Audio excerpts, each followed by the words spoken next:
कांग्रेस नेता उदित राज का बयान भारतीय राजनीति में ऐसा पत्थर साबित हुआ है जिसने सत्ता और विपक्ष दोनों के बीच गहरी लकीर खींच दी है। उन्होंने नेपाल की मौजूदा हालत का हवाला देते हुए कहा कि भारत में भी परिस्थितियां वैसी ही हैं, बल्कि कई मामलों में ज्यादा खराब हैं। फर्क सिर्फ इतना है कि भारत का संविधान जनता को ऐसा करने से रोकता है। यानी साफ साफ इशारा कि अगर जनता चाहे तो यहां भी नेपाल जैसी स्थिति पैदा हो सकती है। ये बयान ऐसे समय आया है जब पड़ोसी देश नेपाल जनांदोलन की आग में जल रहा है। वहां युवाओं ने बेरोजगारी, भ्रष्टाचार और अभिव्यक्ति पर पाबंदी के खिलाफ ऐसा विस्फोटक आंदोलन खड़ा किया कि प्रधानमंत्री केपी शर्मा ओली को कुर्सी छोड़नी पड़ी। संसद, सुप्रीम कोर्ट और यहां तक कि पूर्व प्रधानमंत्रियों के घरों तक में आग लगा दी गई। हालात इतने बिगड़े कि सेना को नियंत्रण अपने हाथ में लेना पड़ा।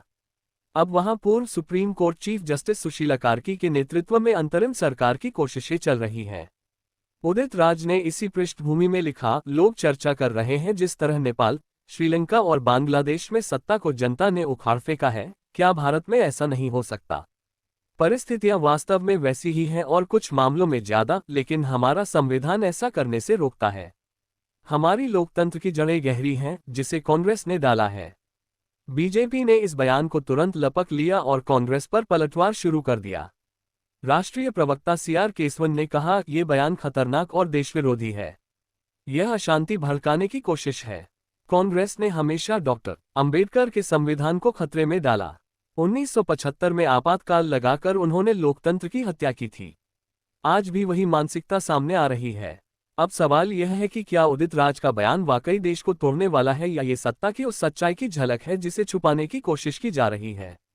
बेरोजगारी, महंगाई, किसानों और युवाओं की नाराजगी, क्या ये सब मिलकर कहीं भीतर ही भीतर भारत की नींव को हिला नहीं रहे? दिलचस्प बात यह भी है कि जिस केसवन ने कांग्रेस पर हमला बोला, वे खुद कभी कांग्रेस के भरोसेमंद चेहरा थे। देश के पहले गवर्नर जनरल सी राजागोपालचारी के पड़पोते केसवन 2 दशक तक कांग्रेस में रहे। 2023 में उन्होंने इस्तीफा देकर बीजेपी ज्वाइन कर ली और आज वही कांग्रेस को लोकतंत्र का दुश्मन बता रहे हैं। क्या ये बदलाव महज राजनीतिक सुविधा का खेल नहीं है? कल तक जिनके साथ थे, आज उन्हें संविधान का हत्यारा कह रहे हैं। जनता पूछे तो गलत क्या है? नेपाल का तूफान भारत में बहस इसलिए बन गया है क्योंकि दोनों देशों के हालात में एक अजीब सी समानता दिखती है।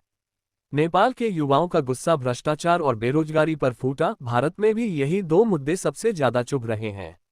नेपाल में अभिव्यक्ति पर पाबंदी ने आग में घी का काम किया, भारत में भी सोशल मीडिया से लेकर विपक्ष की आवाज तक पर लगातार हमले हो रहे हैं।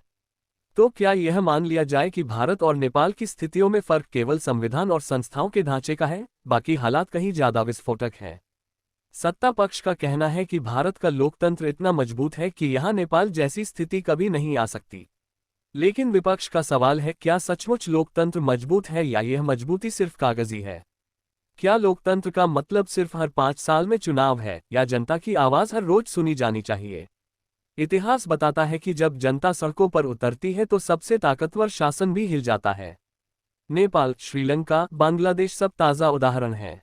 उदित राज ने जो कहा वह शायद सिर्फ एक चेतावनी है। भारत की जनता अब और कितना सब्र करेगी? अगर यही हालात बने रहे तो क्या भारत में भी नेपाल जैसी आग भड़क सकती है?